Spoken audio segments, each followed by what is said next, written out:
22장 1절부터 6절까지 말씀입니다. 민수기 22장입니다. 22장 1절부터 6절까지 말씀 보도록 합시다. 민수기 22장입니다. 22장 1절부터 6절 말씀입니다. 우리 찾으신 줄 알고 함께 교도하도록 합시다. 민수기 22장 1절부터 6절 말씀입니다. 찾으신 줄 알고 우리 한 절씩 교도합니다. 제가 1절 말씀 제가 먼저 봉독합니다. 이스라엘 자손이 또 길을 떠나 모압 평지에 진을 쳤으니 요단 건너편 곧 여리고 맞은편이더라. 십볼의 아들 발락이 이스라엘이 아모리에게 행한 모든 일을 보았으므로 모압이 심히 두려워하였으니 이스라엘 백성이 많음으로 말미암아 모압이 이스라엘 자손 때문에 번민하더라. 미디안 장로들에게 이르되 이제 이 무리가 소가 밭에 풀을 뜯어 먹음같이 우리 사방에 있는 것을 다 뜯어 먹으리로다 하니 그때에 십볼의 아들 발락이 모압 왕이었더라.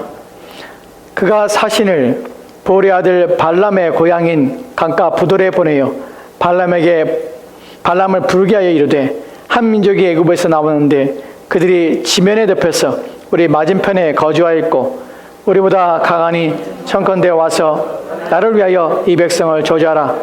내가 곧 그를 쳐서 이겨 이 땅에서 몰아내리라. 그대가 복을 비는 자는 복을 받고 저주를 받을 줄을 내가 알미라. 아멘.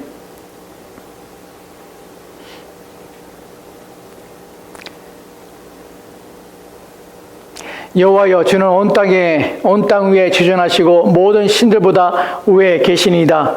여호와를 사랑하는 너희여, 악을 미워하라. 그가 그의 성도의 영혼을 보존하사 악인의 손에서 건지시니라. 의인을 위하여 빛을 뿌리고 마음이 정직한 자를 위하여 기쁨을 뿌리시는도다. 의인이여, 너희는 여호와로 말미암아 기뻐하며 그의 거룩한 이름에 감사할지어다. 아멘. 우리가 주신 말씀을 위해서 함께 기도하도록 하겠습니다. 하나님, 우리로 하여금 우리의 마음에 하나님의 마음을 주옵소서. 주께서 우리에게 원하시고 바라시는 것이 무엇인지를 깊이 인식하며 깨닫는 은혜를 주시옵시고, 또한 우리가 하나님 믿는 자로서 어떠한 삶을 살며 또한 어떠한 인도하심을 따라 우리가 살아있는 일을 깨달아 알게 도와주옵소서. 인생을 살아갈 수 있는 분별력과 또한 인생을 살피며 또한 그것들을 이해하며 깨달아 하나님 앞에 반응하며 믿음으로 사는 우리의 삶 되도록 주여 도와주시옵소서. 이 시간 주께서 우리 가운데 말씀하시고 또한 깨닫게 하시기를 소망하며 감사를 드리며 예수님 이름으로 기도합니다. 아멘. 아멘. 오늘부터 네 번에 걸쳐서 민수기에 대한 내용을 살펴보려고 합니다. 민수기 22장과 23장 내용을 살펴볼 것인데, 이 내용들을 강해라고 제가 이름을 붙였지만 이 내용들을 네 편에 걸쳐서 좀 특별한 내용들이 있어서 이 내용들을 살펴보려고 합니다. 각기 내용들은 그 민수기 22장과 23장에 있는 내용들은 좀 특별한 이유가 있습니다. 특별한 이유는 중심 인물들과 중심 내용들이 누구냐면 이스라엘 백성들이 아니에요. 그래서 사실은 22장부터 23장까지는 민수기 전체에서 가운데 삽입된 어떤 내용처럼 보입니다. 그 내용들 가운데서 네 편에 걸쳐서 각기 다른 의미와 또한 내용들을 통해서 우리가 주시는 말씀의 교훈들과 또한 우리가 깨달으며 또한 적용할 것이 무엇인가를 좀 살펴보려고 합니다. 오늘 우리가 살펴볼 첫 번째 민수기 22장 1절부터 6절의 내용 속에서 우리가 발견하게 된 것이 있는데, 이 전체의 내용을 이해하기 위해서 우리가 먼저 살펴봐야 될 것이 있습니다. 첫 번째는 무엇이냐면 이 내용들 속에서 중심 인물들이 모압 왕과 또한 모압에 사는 백성들이라는 사실이 그들 가운데 어떤 일들이 벌어지는 것입니다. 또한 장소가 어디냐면 이 장소는 지금 여리고 건너편입니다. 요단강 건너편 맞은편이죠. 여리고 맞은편에 있는 모압 평지라는 장소입니다. 여기서 이제 어떤 일들이 일어나게 됩니다. 또한 세 번째로 오늘 본문을 이해하는 데서 중요한 내용이 뭐냐면 시기예요. 때가 언제라는 것이죠. 이스라엘 백성들이 40년 동안 광야 생활을 했습니다. 그리고 이제 이들이 모압 평지에 모였습니다. 이 모압 평지라는 것은 여리고 맞은편이라는 것에서 요단강을 건너서 요단 동편이라는 표현을 쓰는데, 거기에서 지금 이 때가 40년이 지난 때라는 사실이에요. 왜 이런 배경들이 중요하냐면 이 본문을 이해하는 데 있어서 본문을 해석하고 또한 본문이 우리 가운데 주는 교훈을 이해하는 데 있어서 이것도 중요합니다. 장소가 어디 있는가, 시기가 언제인가 하는 부분들이에요.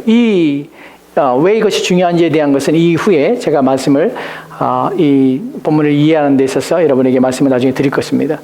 먼저 중요한 것은 오늘 우리가 읽었던 이 본문 속에서 우리가 어떻게 우리는 이 본문 속에서 교훈을 찾고 또한 적용점을 찾으며 무엇을 본문에서 이해하며 무엇을 우리가 건져내야 되는가, 또한 우리의 신앙의 유익을 삼아야 되는가 하는 부분부터 시작을 해야 합니다.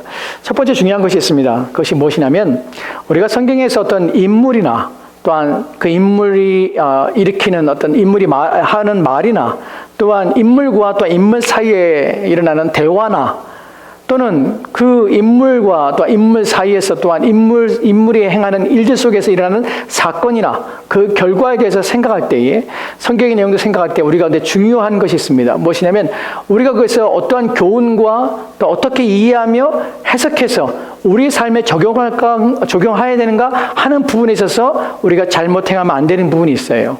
제가 오늘 첫 번째 그 방향성을 여러분에게 말씀을 드립니다. 오늘 우리는 사건을 볼 것이에요. 사람들의 마음에 또한 사람들이 말하는 내용을 볼 것이에요. 근데 거기서 우리가 찾아내고 거기서 우리가 말씀하고 있는 것이 무엇인지를 이해하고 또 우리 신앙의 유익을 삼아야 될 방법들 또한 어떻게 그것을 이해할 수 있는가 하는 것에 대해서 여러분의 말씀을 드리려 합니다. 왜 이것이 중요하냐면요. 우리가 인물이나 또한 인물이 말하는 것이나 또한 인물이 다른 인물과 함께 더불어서 대화하는 것이나 그들이 어떤 행동을 통해서 행동이 만들어내는 결과들이나 할 때 우리는 거기서 우리는 교훈들을 어떻게 찾아내냐면 그 인물 자체의 생각, 인물이 말하는 것, 또한 인물이 다른 인물과의 대화를 나누는 것, 또한 그들이 행하는 것, 그들이 행하는 결과들에 대해서 우리는 거기서 교훈을 찾습니다. 그리고 그와 같이 또한 그런 말을 하는 상태 또는 그런 대화 속에 나오는 어떤 교훈, 가르침 이것을 통해서 우리는 우리 신앙의 유익을 삼고 그것을 모본으로 삼으려는 생각들을 합니다. 그것이 일반적으로 우리가 위인전을 읽는 방법이에요. 우리는 위인전을 읽을 때 그렇게 합니다. 위인전에서 그 인물의 탁월한 인물의 성격, 성향, 또한 인물이 가진 습성들, 인물이 말하는 내용, 인물과 인물이 나누는 대화, 그들이 행하는 행동, 또한 그 행동에 나타나는 결과들, 이것 속에서 우리는 교훈을 찾고 이것 속에서 우리는 적용점을 찾습니다. 하지만 성경은 위인전이 아니에요. 성경이 위인전이 아니며 우리는 위인에 대해서 생각하며 또한 그 위인 속에서 어떤 것은 나쁜 악역을 하는 또한 어떤 선을 하는 모범이 우리 가운데 제시될 수 있습니다. 성경은 위인전처럼 읽는 것은 아닙니다. 그럼 어떻게 봐야 되냐 하는 부분이죠. 무슨 교훈을 받아야 되는가? 어떻게 우리는 여기서 우리의 신앙의 유익 삼고 성경에 기록된 목적에 부합하게 성경을 이해하고 깨닫는가 하는 부분이에요. 여기서 중요한 것이 있습니다. 무엇이냐면 그 한 사람의 인물이 있고 그 인물이 생각을 하고 그 인물이 말을 하고 그 인물이 또 다른 인물과 대화를 하고 그들이 행하고 또한 그 행함 속에서 결과를 만들어내고 하는 속에서 우리는 그 인물의 사람과 그 사건에 집중하며 그들에게 초점을 맞추는 것이 아니라 그들이 하나님을 어떻게 인식하며 이해하며 하나님에 대해 어떻게 반응하며 또 하나님과 어떤 관계를 맺고 있는가 하는 부분에 신앙은 초점을 맞춥니다. 그래서 우리는 위인전으로 사람의 초점을 맞추고 그들이 속에서 어떤 교훈을 얻는 것이 아니라 그들이 하나님을 어떻게 인지하고 있는가, 하나님을 어떻게 이해하고 있는가, 그들의 말 속에서 하나님이 어떻게 표현되고 있는가, 그들이 대화 속에서 하나님이 어떻게 인지되어서 이해되어서 그들이 그에게 반응하든지 어떤 행위를 하고 있는가 하는 부분을 살펴봅니다. 그것이 신앙적으로 성경을 읽는 방법이에요. 왜 그럽니까? 왜냐하면 성경은 하나님의 자기 계시이기 때문에 그래요. 쉬운 말로 하면 성경은 하나님이 자신을 나타내는 방식이에요. 그래서 우리는 성경을 읽을 때에 누구를 보냐면 하나님을 봐요. 비록 그들이 하나님을 믿지 않지만 그들이 하나님을 대하는 방식이나 하나님을 인식하는 것이나 하나님을 이해하거나 또한 하나님과의 관계를 맺어가는 방식을 통해서 우리는 그것이 나쁜 모본으로서 우리 가운데 교훈되거나 좋은 모범으로서 우리 가운데 교훈되거나 우리는 이 하나님과의 관계 이해 또한 그 하나님과의 대하는 방식 이런 걸 통해서 우리는 신앙의 유익을 삼고 또한 성경을 이해하는 방식이라는 사실을 여러분이 기억하시기 바랍니다. 오늘 본문도 우리는 그렇게 본문을 이해합니다. 그리고 해석합니다. 오늘 본문을 좀 보도록 합시다. 오늘 본문의 중요한 점이 이런 것이 불신자가, 즉 하나님을 믿지 않은 자가, 하나님을 마음에 두지 않는 자가 어떻게 세상을 살아가는가. 세상을 살아간다는 것은 이런 것이에요. 세상을 보는 관점, 세상을 이해하는 이해력, 또한 그 이해력을 바탕으로 세상에 자기에게 닥쳐오는 그 문제들을 해결하며 그것을 극복하려는 방식, 이것이 무엇인가 하는 부분이에요. 여기서 우리는 그들이 얼마나 어리석은가를 살펴보고 하나님을 마음에 두지 않는 것이 얼마나 비참한 인생으로 또한 자신의 인생을 멸망으로 가게 하는가 하는 부분을 살펴볼 것이, 이 부분은 우리의 초점입니다. 오늘 본문이 말하는 것이 하나님 누구신가? 왜 하나님 믿지 않으면, 하나님을 알지 않으면 왜 이렇게 인생이 비참해지는가? 자신들이 발버둥을 치며 애를 쓰며 자신의 인생을 위해서 수고하는데 불구하고 그들의 인생은 결국 자신이 만들어 놓은 덫에 빠져서 비참해진다는 것이. 그래서 우리는 결론적으로는 우리가 하나님 믿지 않는다면, 우리가 하나님을 신뢰하지 않는다면, 하나님을 우리 마음에 모시고 살지 않는다면 우리 또한 그런 비참한 인생을 살 수밖에 없다는 것을 우리는 알게 되는 것이. 그럼 오늘 본문을 시작하도록 합시다. 오늘 본문에서 1절 말씀을 시작할까요? 1절 민수기 22장 1절 말씀입니다. 같이 돌아갑시다. 같이 읽겠습니다. 시작. 이스라엘 자손이 또 길을 떠나 모압 평지에 진을 쳤으니 요압 건너편 곧 여리고 맞은편이라. 아멘. 이 구절은 아까 제가 말씀드렸던 중요한 이 전체의 내용을 설명해 줄 수 있는, 이 전체의 내용들에 대하여 이해할 수 있는 작은 힌트들을 우리 가운데 줍니다. 그것이 무엇이냐면 이스라엘 자손이 또 길을 떠나서 모압 평지, 장소인 모압 평지에 있었어요. 모압 평지가 어디냐면 요단 건너편 곧 여리고 맞은편이에요. 이것이 왜 중요하냐면 여리고 맞은편이라는 사실 속에서 이스라엘 백성들은 최종 목적지가 어디냐면 지금 모압 평지에서 진을 치고 거기 사는 것이 목적이 아니라 여리고 맞은편에 진을 쳐서 여리고를, 요단강을 건너서 여리고로 가고자 한다는 의미가 이 부분에 담겨졌어요. 즉 40년의 시기는 40년의 이제 광야 생활이 끝나고 이제 종식입니다. 이들은 어디로 가냐면 하나님이 주신 약속의 땅인 가나안 땅에 들어가고자 하는 것이에요. 이것이 본문을 이해하는 데서 중요한 것입니다. 가나안 땅에 들어가고자 지금 모압 평지에 서 있는 것이에요. 그리고 이제 건너갈 날을 기다리는 것이, 하나님 명령을 기다리는 것입니다. 이제 하나님께서 우리가 알다시피 여호수아를 통하여서 하나님께 요단강물을 마르시고 이제 그들을 건너게 하셔서 이제 요단 서편인 하나님께서 주시고자 하셨던 가나안 땅에 들어가서 첫 번째 그들이 무너뜨리는 성이 여리고성이에요. 그 얘기를 자꾸 하고 있는 것이, 그 배경을 설명하고 있는 것이. 그런데 모압 땅에 지금 잠깐 진을 치고 있을 때 모압 땅에 살던 왕과 그 백성들이 이것을 보고 느끼는 것이 있습니다. 이것 때문에 벌어지는 일들이 있어요. 2절 말씀 봅시다. 2절 말씀 보면 민수기 22장 2절과 3절 말씀입니다. 같이 읽겠습니다. 시작. 시볼의 아들 발락이 이스라엘이 아모리에게 행한 모든 일을 보았으므로 모압이 심히 두려워하였으니 이는 이스라엘 백성이 많음으로 말미암아 모압이 이스라엘 자손 때문에 범민하더니. 아멘. 아멘. 본문에 보면 시볼의 아들이 나옵니다. 시볼의 아들 이름이 발락이에요. 이 발락은 모압의 왕이었습니다. 발락이 보았어요. 뭘 보았냐면 이스라엘 자손이 이스라엘이 아모리에게 행한 모든 일을 보았습니다. 이걸 보고 어떤 마음이 들었냐면 두려운 마음이 들었어요. 근데 이 두려움이 전파리가 얼마나 강한지, 이 발락만 두려운 것이 아니라 아모리 백성들까지, 모압 백성들까지 다 두려움에 빠지게 된 것이에요. 그래서 그 다음에 나온 얘기 뭐냐면 모압이 심히 두려워했으나, 지금 여기에 빼먹은 것이 있죠. 이 여간에서 빼먹은 것이 있습니다. 무엇이 빠졌습니까? 발락이 보았어요. 이스라엘이 아모리인에게 행한 것을 보았어요. 모든 일을 보았어요. 그리고 발락이 보았는데 모압 사람들이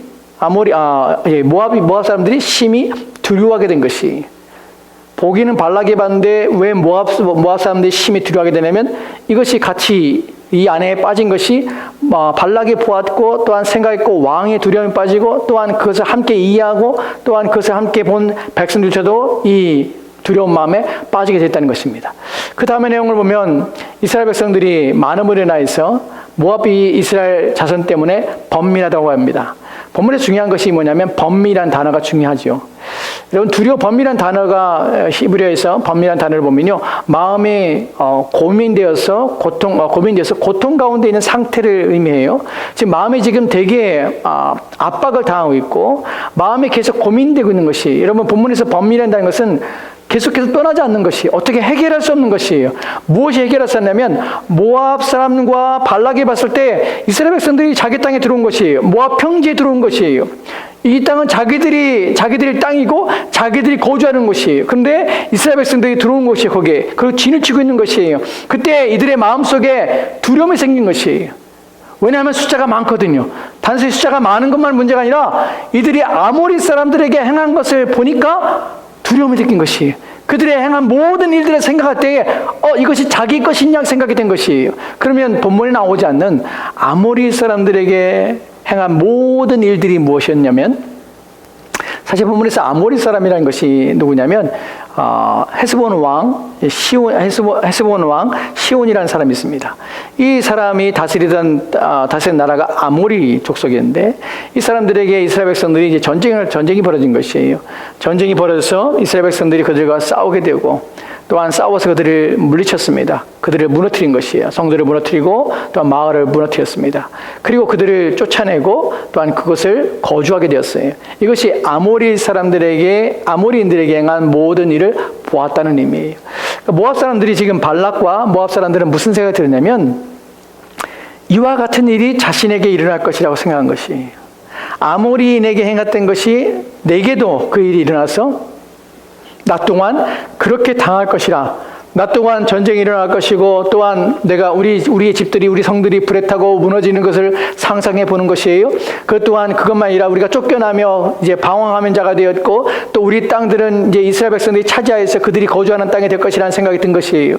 여기서 우리는 불신자가 가지고 있는 이 땅의 삶, 불신자가 가지는 세상을 보는 관점들, 또한 그들이 삶을 어떻게 이해하며 살아가는 방식들을 보게 됩니다. 하나님을 마음에 두지 않고 또 하나님을 의지하지 않는 자들이 마음속에 있는 것이 무엇이냐면, 보이는 것들에 의해서 좌지우지 될 뿐만 아니라 그것들에 의해서 마음의 생각과 그것들에 의해서 마음이 이끌림 받아서 그들이 마음에 두려움을 느끼게 되고, 또한 그들이 마음에 번민의 마음들을 가지게 된다는 것이, 무엇으로? 보고 듣는 것으로 그들의 마음속에는 이미 무너지게 되는 것이, 이것이 하나님을 마음에 두지 않는 자들이, 또한 하나님 믿지 않는 자들이 삶을 대하는 태도고 삶을 이해하는 방식입니다.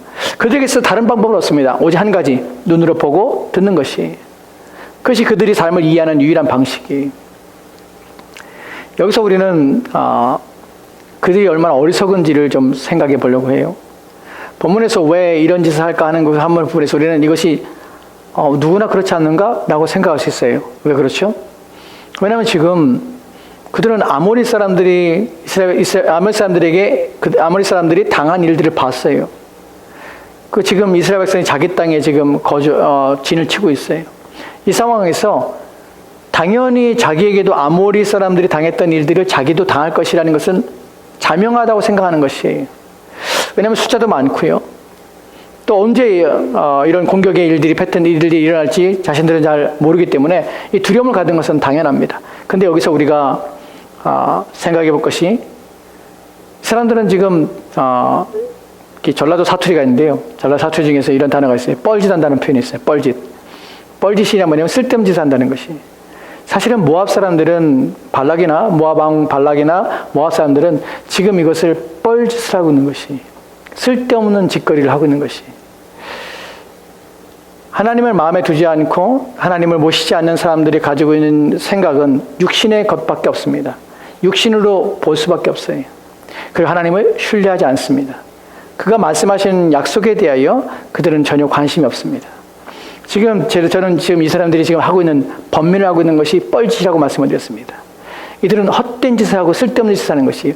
하나님 믿지 않는 사람들이 눈으로, 직감으로, 또한 자신들이 가지고 있는 경험으로 봤을 때의 그 상황들을 이해하고 반응하는 모습을 볼 때, 사실은 이것이 자신을 멸망시키며 오히려 자신을 보호하거나 살리는 역할을 하는 것이 아니라 오히려 자신을 망하게 하는 일들로 가게 하는 일을 보게 된다는 것이에요. 그 자신의 경험을 의지하는 자, 또한 자신의 지식과 생각을 의지하는 자, 이런 자들이 결국 빠지게 되는 것이 무엇이냐면, 결국 자기의 영혼을 망치게 되고 자기의 인생을 파멸에 몰아넣는 결과를 만든다는 것이에요. 왜냐하면 어리석기 때문에 그래요. 왜냐하면 그들은 전도하신 하나님을 의지하지 않기 때문에 그래요. 왜 그런지 볼까요? 우리가 왜 이 사람들이 지금 하고 있는 것이 잘못이고 이런 마음을 갖는 것이 이들은 헛된 짓인지를 이해하려면 신명기 2장 28절과 29절 말씀이 이렇게 기록되어 있어요. 본문 좀 보도록 할까요? 같이 들어갑시다. 시작. 너는 돈을 받고 양식을 팔아 내가 먹게 하고 돈을 받고 물을 주어 내가 마시게 하라. 나는 걸어서 지날 뿐인즉 세일에 거주하는 에서 자손과 아르에 거주하는 모압 사람이 내게 행한 것 같이 하라. 그리하면 내가 요단을 건너서 우리 하나님 여호와께서 우리에게 주시는 땅에 이르리라 하였으나. 아멘. 본문에 보면요, 이스라엘 백성이 지금 말을 하고 있는데 뭐라고 말하냐면 내가 돈을 줘 먹게 하고 양식을 사 먹겠다. 내가 돈을 주고 물을 사 마시겠다. 우리는 단순히 그냥 지나갈 뿐이야. 본문에 보면 나는 걸어서 지나갈 뿐이야 라고 말합니다. 누가 누구에게 하는 말이냐면 모세가 헤스본 왕이었던 시온에게 지금 하는 말이에요. 당신의 영토를 지나가게 해줘. 갈 때에 우리가 돈을 주고 양식을 사 먹을게. 또한 우리 물도 그냥 마시지 않을게. 그 돈을 주고 우리가 물도 사 마실게. 단순히 우리는 지나가게 해줘. 왜냐하면 우리는 요단강을 건너서 우리 하나님 여호와께서 우리에게 주시는 땅에 이르고자 할 뿐이야. 우리는 너희들이 이 땅에 우리는 탐을 내거나 이 땅을 정복하려고 하는 것이 아니야. 너희를 쫓아내고 싶어 하는 것이 아니야. 그러니까 우리는 그냥 단순히 지나가게 해줘 라고 말합니다. 근데 여기에 중요한 단서가 있어요. 무엇이냐면 에서 자손과 또한 아르에 거주하는 모압 사람이 내게 행한 것 같이 해달라는 것이에요. 에서 자손에 대하여 모세는 이미 그들에게 얘기했습니다. 우리는 단순히 지나가게 해줘. 우리는 너희의 땅을 우리는 탐내는 것이 아니야. 우리의 목적은 하나님께서 우리 가운데 주신 우리가 내신 요단 건너편에 있는 가나안 땅이 우리의 목적지이기 때문에 우리는 단순히 지나갈 뿐이야. 그러니까 우리를 통과하게 해줘. 그래서 에서에게 허락을 받았습니다. 또 아르에 사는 모압 사람들에게 허락을 받아요. 우리가 그렇게 했던 것처럼 그들이 우리에게 대했던 것처럼 여러분 여기서 우리는 본문 속에서 무엇을 하게 되냐면 지금 이 일은 한 번 경험했던 일이에요. 누구에게요? 모압 사람들에게. 모압은 이미 이스라엘 백성들이 한번 자신 땅을 지나가는 것을 알아요. 그리고 그들의 목적지가 어디냐면 요단 건너편의 서안에 있는 가나안 땅이라는 사실을 알아요. 이 부분을 좀 더 이해하기 위해서 신명기 2장 8절과 9절 말씀에 이렇게 기록되어 있어요. 같이 보도록 할까요? 같이 읽겠습니다. 시작. 우리가 세일산에 거주하는 우리 동족 에서의 자손을 떠나서 아라바를 지나며 엘랏과 에시온게벨 끝으로 지나 행진하고 돌이켜 모압 광야길로 지날 때에 여호와께서 내게 이르시되 모압을 괴롭히지 말라. 그와 싸우지도 말라. 그 땅을 내가 내게 기업으로 주지 아니하리니 이는 내가 롯 자손에게 이르기를 아르를 기업으로 주었습니다. 아멘. 분명해집니다. 첫 번째에서 우리는 왜 에서의 자손이 거주하는 세일 땅을 왜 이스라엘 백성들이 돈을 주고 양식을 사 먹고 또 돈을 주고 물을 사 먹어야 되냐? 왜 단순히 지나가면 해야 되냐? 왜냐하면 그것은 하나님께서 아브라함의 아들이었던 에서 자손을 아끼셨어요. 그리고 그 땅은 너에게 준 땅이 아니야. 탐내지 마. 그냥 지나가. 라고 해서 지나간 것이에요. 아르에 사는 모압 자손에게 하나님께서 왜 그 땅을 그냥 지나가라 합니까? 왜 그 땅을 정복하지 못하게 하십니까? 왜냐하면 본문에 보면 그들은 누구예요? 롯의 자손이에요. 아브라함이 조카였던 롯의 자손에게 내가 준 땅이야. 너희는 그 땅을 정복하지 마라는 것이. 그래서 하는 말이 아르에 사는 모압 광야길을 지날 때 여호와께서 내게 이르시되 모압을 괴롭히지 말라. 그와 싸우지도 말라. 그 땅을 내가 기업으로 주지 않았어. 너는 그냥 지나가 라고 말하는 것이. 그래서 아까 우리가 읽었던 신명기 2장 28절 29절 말씀에서 이렇게 말하는 거죠. 시온에게 우리가 아모리 사람인 너희 땅을 지날 때에 에서 자손에게 했던 것처럼 아르에 사는 모압 자손에게 했던 것처럼 우리는 지나갈게 라고 말했던 것이. 그런데 헤스본에 있는 이 헤스본 왕 시온은 그것을 거절한 것이. 아니 지나가지도 마. 오지도 마. 공격할 거야 라고 했던 것이. 그 전쟁이 벌어지고 그 전쟁에서 그는 패배한 것이에요. 자기의 성읍을 불타고 또한 자신은 쫓기고 또한 자신이 죽고 그 다음에 백성들이 흩어지고 그 땅은 이스라엘 백성의 땅이 된 것이에요. 모압에게는 하나님께서 명령하셨습니다. 모세에게 명령하신 것이 그 땅에 손을 대지 말라고 명령하신 것이. 그 얘기를 했던 것이 누구에게? 모압 왕이 했던 것이 우린 단순히 지나갈 것이야. 너희 땅은 하나님께 우리 가운데 주신 땅이 아니야 라고 말했던 것이. 그리고 지금 어디에 있어요? 모압 평야에 있는 것이.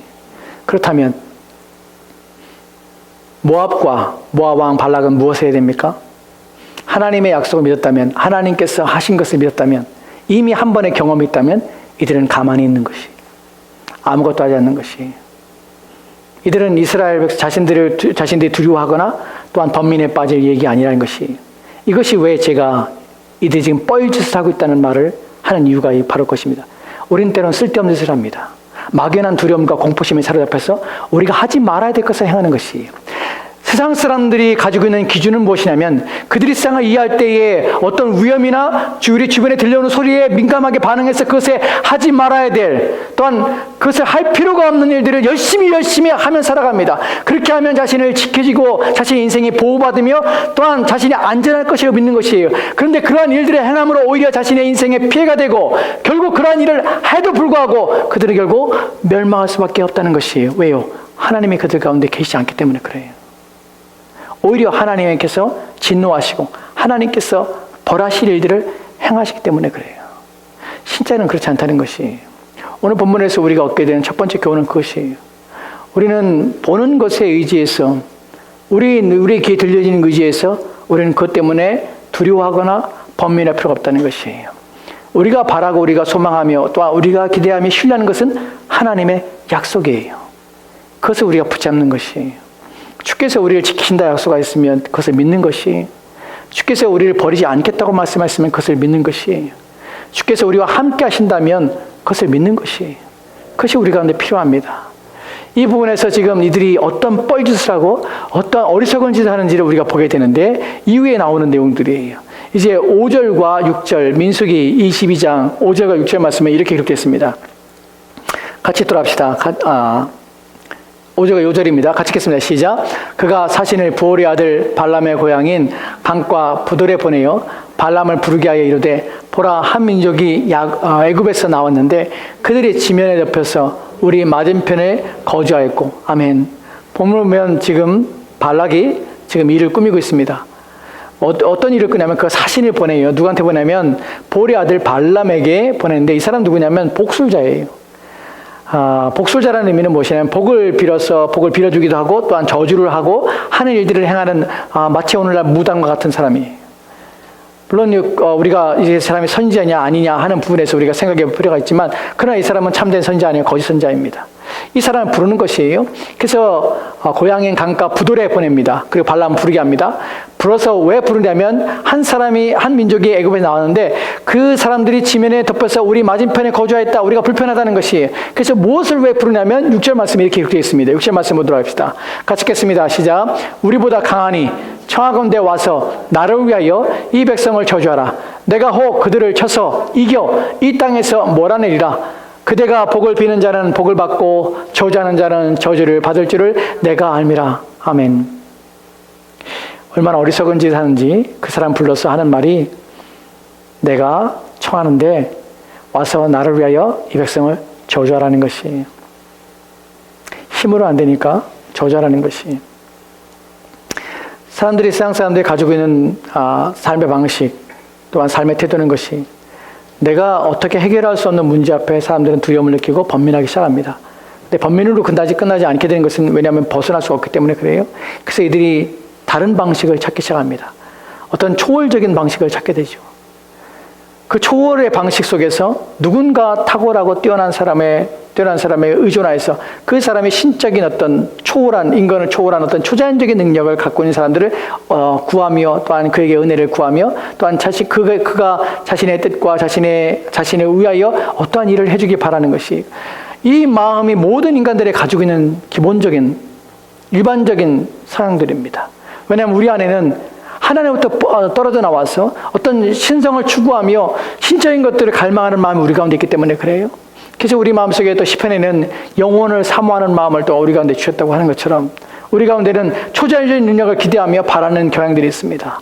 왜냐하면 이것이 더 이상 우리의 힘으로 우리의 능력으로 되지 않는다고 여겨지기 때문에 그래요. 근데 문제는 이가 만약에 찾았다면 하나님을 찾아야 했어요.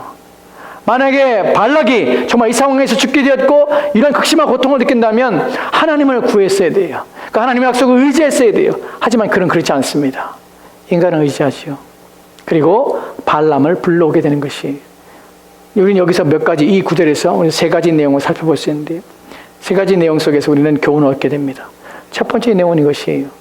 하나님은 마음에 두지 않는 자, 또 하나님 믿지 않는 자의 마음속에 무엇이 중심에 있는가 하는 부분이에요. 그것은 자기 자신이에요. 나라는 단어예요.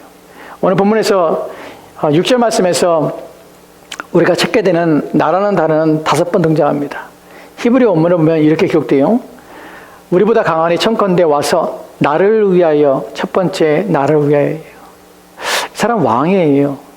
그런데 불구하고 그 사람은 왕으로서 우리 백성들을 위하여, 이 나라를 위하여 얘기하지 않아요. 나를 위하여 얘기해요. 두 번째에 이 백성을 저주하라. 내가예요. 내가 어떻게 해요? 내가 친다. 내가 그를 치고. 세 번째는 내가 이기고, 그리고 이 땅에 쫓아내니, 그 다음에 몰아내니, 내가 몰아내고, 그리고 그대가 복을 비는 자는 복을 받고 저주하는 자는 저주를 받을지를 내가 알미라.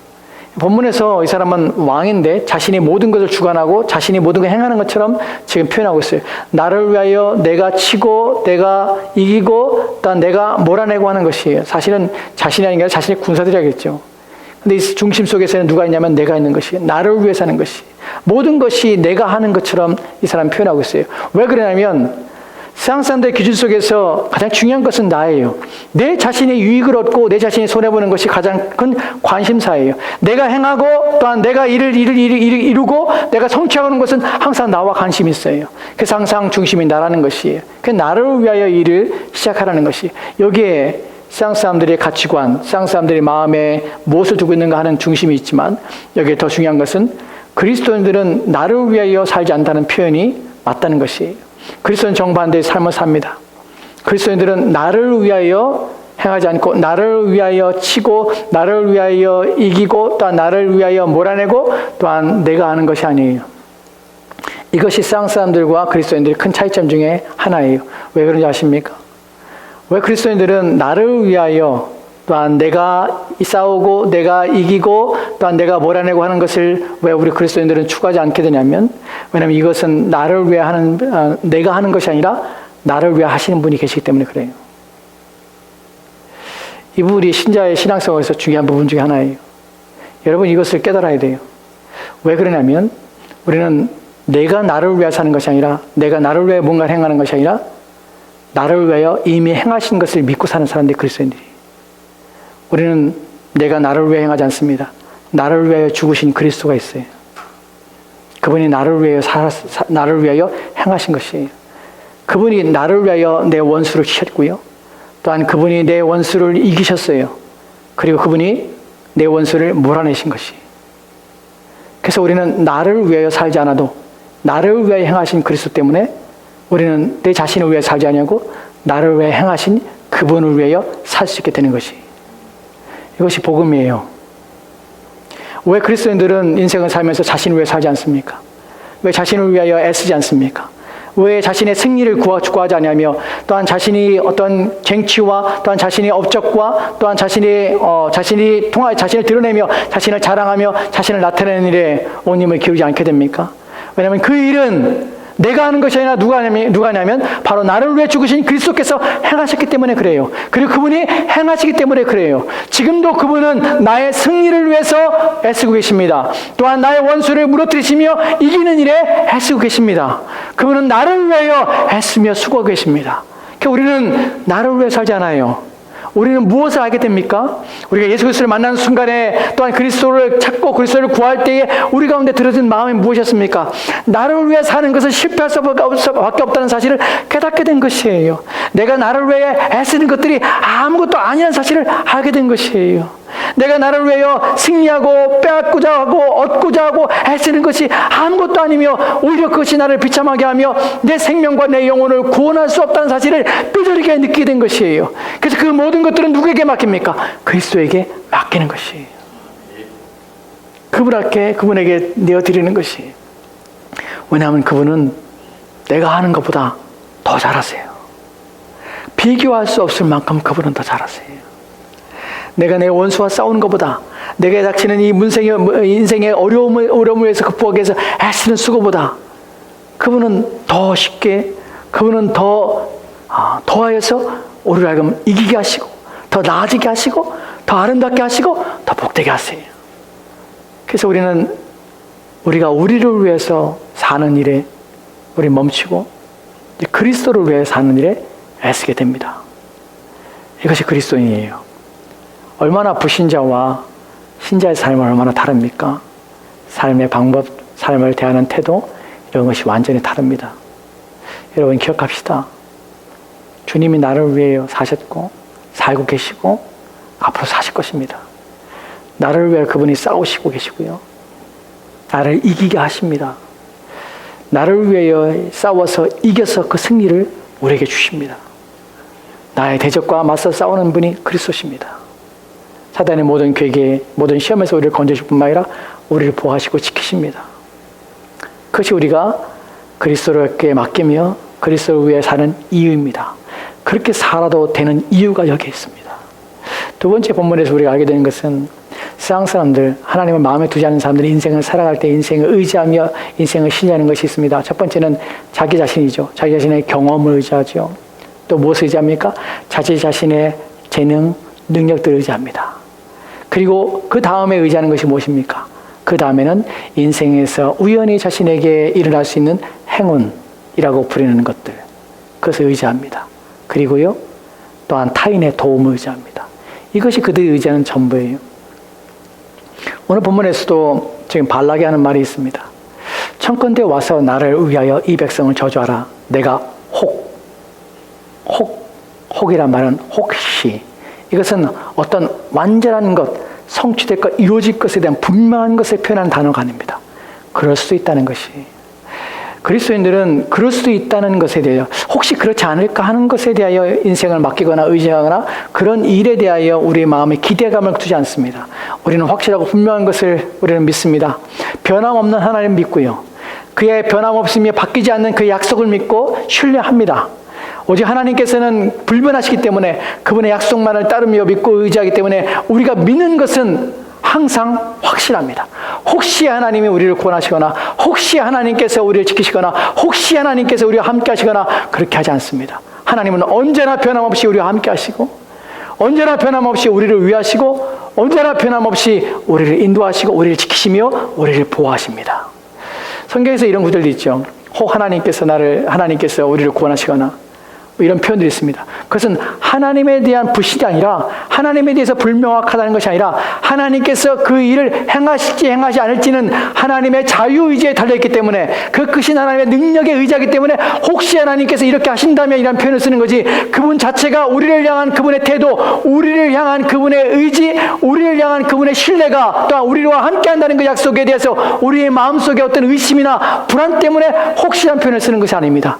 우리가 하나님을 높여드리기 때문에 그 하나님의 의지와 그 하나님의 능력은 자유하시기 때문에 하나님께서 그렇게 행하실 수 있고 행하지 않을 수 있다는 의미에서 우리는 혹시 하나님께서 나를 이 일을 행하게 하신다면 이라는 표현을 쓰는 것이지, 그분이 우리를 향한 본심, 그분이 우리를 향하는 그분의 순수한 의지, 결단, 결심, 이것이 바뀔 것 때문에 우리의 마음속에 혹시라는 표현을 쓰는 것은 아니라는 사실입니다. 기억합시다. 하나님께서 그리스도 통하여서 우리를 구원하실 때에 우리를 향한 그의 사랑은 바뀌지 않습니다. 그것은 영원합니다. 그래서 우리는 이렇게 말합니다. 하나님의 나를 향한 사랑은 바뀌지 않고 변함이 없다는 사실을 나는 확신한다는 것이에요. 하나님이 나를 구원하였다면, 그리스도 예수를 통하여 나를 구원하여서 하나님의 자녀를 삼았다면 그분은 영원토록 그 우리가 하나님의 자녀됨에 있어 우리를 결코 버리시거나 그래야 하나님께서 우리를 고아로 만드시거나 하나님께서 우리를 치워버리시거나 하지 않으신다는 사실을 우리는 확신합니다. 그 자식을 위하여 그리스도를 죽으시고 그를 희생하셔서 우리에게 주신 그 구원을 이루셔서 구원을 통하여 우리를 얻으신 우리의 양제됨을 결코 하나님께서는 지워버리지 않으실 것입니다. 그 사실을 우리는 믿습니다.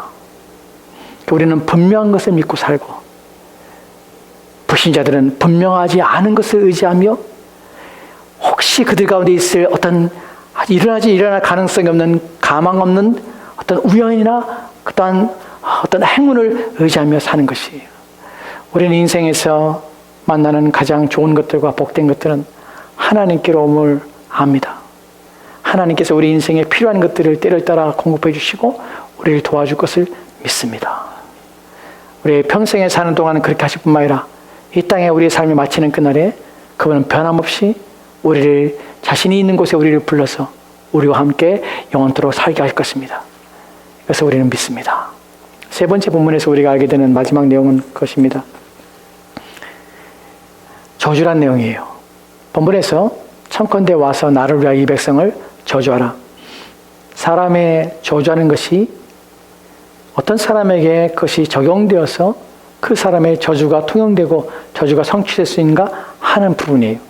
사실은 민수기 22장에서 발람이 발락의 초청을 받아서 7절부터 시작해서 발람이 오고 가는 문제들에 관련된 내용이 나오고 발람이 와서 저주를 위해서 3번이나 제사를 드리는 장면이 나오고 하는 부분들이 계속해서 일어나게 됩니다.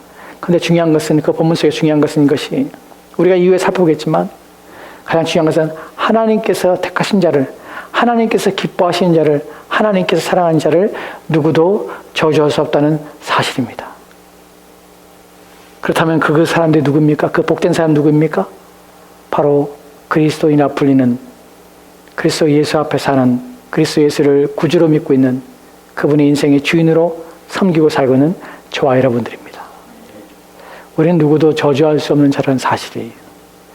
인간이 인간을 저주할 때에 그 저주가 응하게 되고 성취되는 것은 하나님의 뜻에 달려 있습니다. 사람의 손에 달린 것이 아니에요.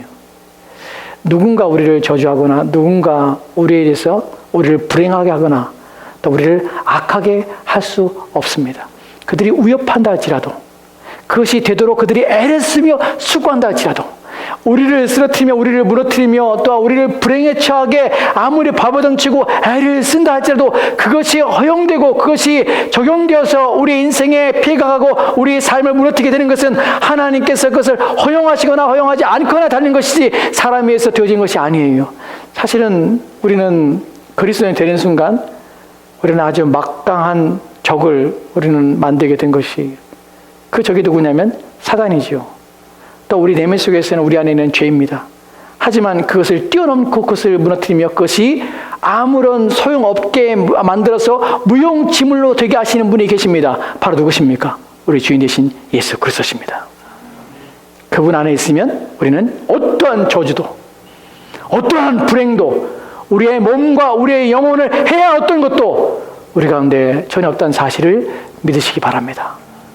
그러게 우리는 이런 것에서 불신자들과 얼마나 다른 차원에 있으며 얼마나 다른 복과 은혜를 누리고 있는가 하는 것을 깊이 이해하시고 감사해야 합니다. 마지막으로 한 구절 말씀드리고 마치도록 할게요. 히브리서 3장 6절 말씀에는 이런 구절이 있습니다. 바울이 그래요. 우리가 확신한다고 그래요. 우리가 확신하여 말하는데 무엇을 확신하여 말하냐면 주님은 우리의 도움이신데 내가 무엇을 두려워하리요? 주님은 우리의 도움, 나의 돕는 자신데 내가 무엇을 두려워하리요? 그리고 마지막 말이 뭐냐면 사람이 내게 어찌하리요? 사람이 내게 어찌하리요? 주님이 나의 돕는 자시고 그렇기 때문에 나는 두려워하지 않을 것인데 왜냐하면 주님이 나를 돕는다면 사람이 내게 어찌할 수 있을까? 나는 이것을 확신합니다. 라고 우리는 고백하는 것이 이것이 그리스도인이에요. 여러분 부디 여러분 마음에 이런 소망과 확신이 있었으면 좋겠습니다. 부디 여러분의 입술에 이런 고백이 날마다 있어야 됩니다. 여러분 두렵게 하는 일들이 있을 수 있습니다. 또한 여러분을 위협하는 일들이 있을 수 있습니다. 지금 이런 상황 속에서 우리의 마음에 근심이 있고 염려할 수 있습니다. 앞으로 어떤 일들이 우리 가운데 있을지, 앞으로 미래가 더욱더 불확실하고 또한 이 상황이 얼마나 오래 갈지 우리는 알지 못한 상황이 있습니다. 하지만 우리의 마음에 신뢰가 확신이 있어야 됩니다. 우리는 눈으로 보는 것에 의하여 우리는 우리의 인생을 결정하며 그것에 지배당하는 삶을 사는 자들이 아니기 때문에 그래요. 우리는 보이지 않는 것을 봅니다. 보이는 것을 넘어 계신 하나님을 보고 그분이 우리와 함께 계시는 사실을 믿습니다. 우리가 확신하며 우리가 담대히 말하며 우리가 거침없이 말할 수 있는 것이 무엇이냐면 주가 나를 돕는 자시라는 사실이에요. 그렇기 때문에 우리는 두려워하지 말아야 한다는 것이에요. 왜냐하면 사람이나 어떤 것들도 우리를 해하거나 우리의 영혼과 우리의 육체를 멸할 수 없다는 사실이에요. 믿읍시다. 확신합시다. 그리고 소망 가운데 더욱더 주님 앞에 나가며 하나님을 의지하며 삽시다. 또 아직도 마음속에 그리스도 예수가 그들 마음에 없다면, 아직도 그리스도의 은혜가 우리 마음에 없다면 그리스도 앞에 그의 은혜가 우리 가운데 심령에 부어져서 하나님을 나의 아버지로 모시고 사는 그런 삶을 살게 달라고 간절히 구하십시오. 마음의 평안을 구하십시오. 이 상황에서 우리 마음들이 무너지며 번민에 싸지 않도록 나를 지켜달라고 간절히 구하십시오. 주의 은혜가 우리 모두에 있기를 소망합니다. 기도합시다. 하나님 감사합니다. 주의 약속의 말씀을 되짚어보며 또 생각해보며 우리가 어떤 자리에 부르심 받았고 어떤 은혜 가운데 있는지를 기억하게 도와주옵소서. 우리의 마음에 하나님을 구하며 하나님 우리 마음에 있기 원합니다. 그리하여 우리 인생에서 헛된 짓과 헛된 일에 매달리며 또 하나님의 약속을 믿지 않아서 우리 마음의 고민과 번민과 괴로움과 고통 가운데 처하지 않도록 우리 마음을 지켜주옵소서. 우리의 믿음 없음을 불쌍히 여기시고 날마다 우리 영혼을 깨워 주님을 바라보며 주님을 의지하게 하시고 주의 약속의 말씀을 되새기고 우리의 심령에 그 약속의 말씀을 굳게 세우도록 주여 도와주시옵소서. 주께서 우리와 함께 원하며 예수님 이름으로 기도합니다. 아멘. 아멘. 우리 다 같이 찬송합시다. 우리 찬송가 436장 찬송 하나님께 드리도록합시다.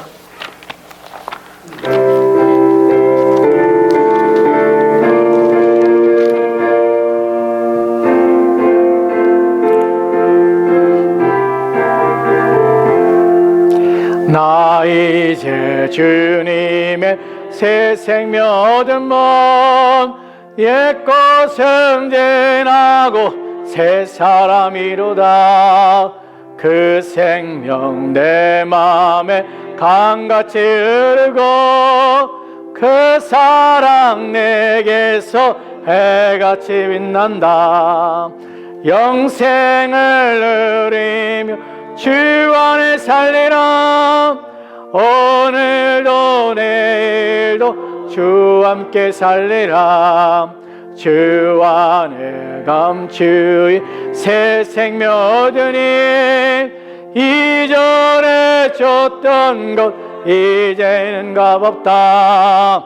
하늘의 은혜와 평화를 맛보니 찬송과 기도로 주 함께 살리라. 영생을 누리며 주 안에 살리라. 오늘도 내일도 주 앞에 살리라. 산천도 초목도 새 것이 되었고 죄인도 원수도 친구로 변한다.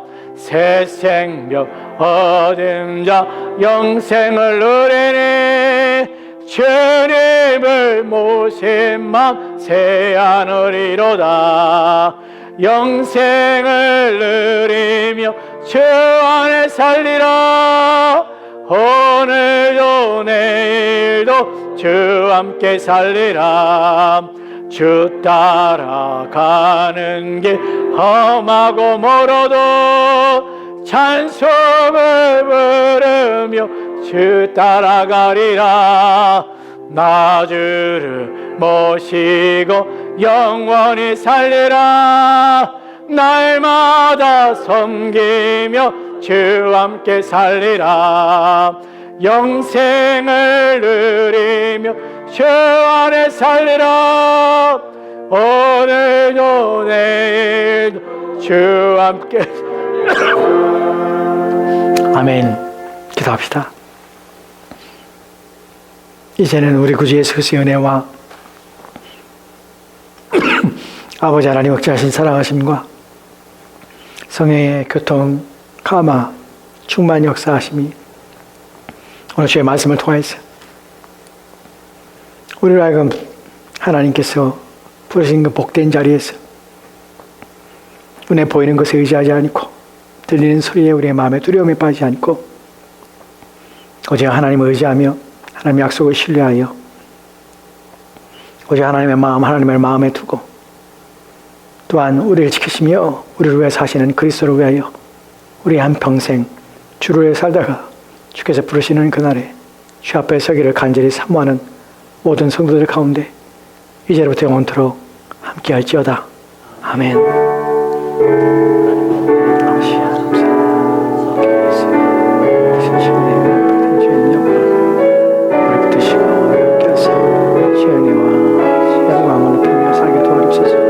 주를 살게 하시고 주의 뜻의 은혜를 따라 살게 도와주시고 주와 더불어 우리 인생을 살아가는 우리 선대들 도와주소서.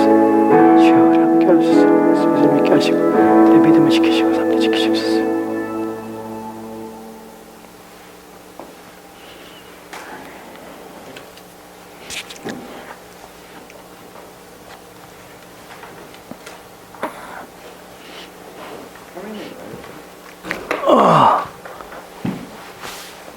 그 뒤에 한 렌즈를 닦아보세요.